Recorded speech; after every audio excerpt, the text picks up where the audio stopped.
buatlah haruman tu. Harum. Ya, ya. Buatlah balik simpul tu je. Penat tu lah, penat.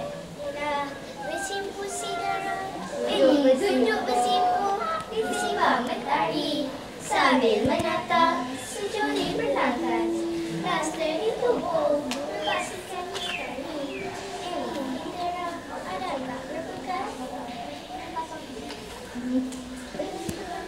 Ukiran terbasuh di baru azimat. Merah berbelang, indah dipandang.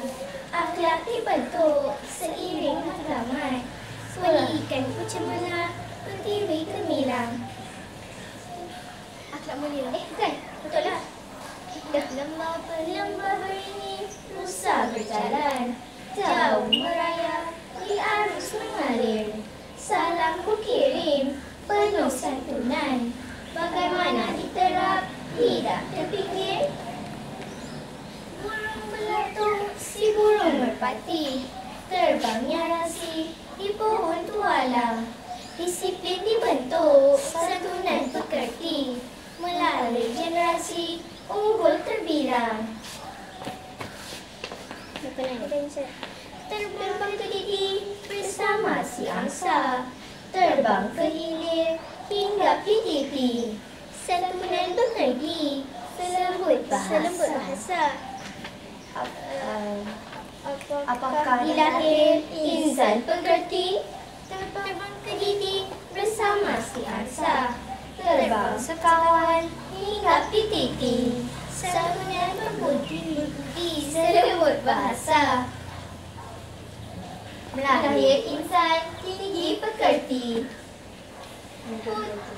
Terima kasih banyak.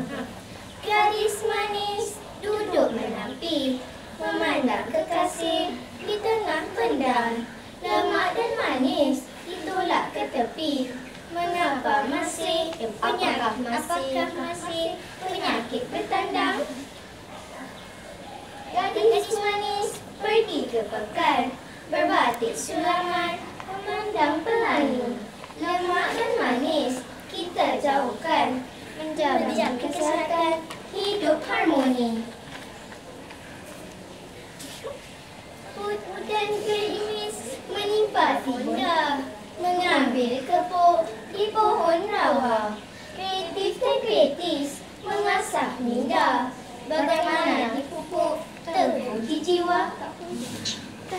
Tali taksi di atas titi, jari terkuris menahan tangisan. Murid berinovasi, menjana kreativiti, menjadi pewaris tinggi berwawasan. Macam gerimis. Macam gerimis apa? Tidak, tak, bukanlah nanti sini. Haruman. Okey. Kalau sendiri-sendiri yang mana lemah. Haruman.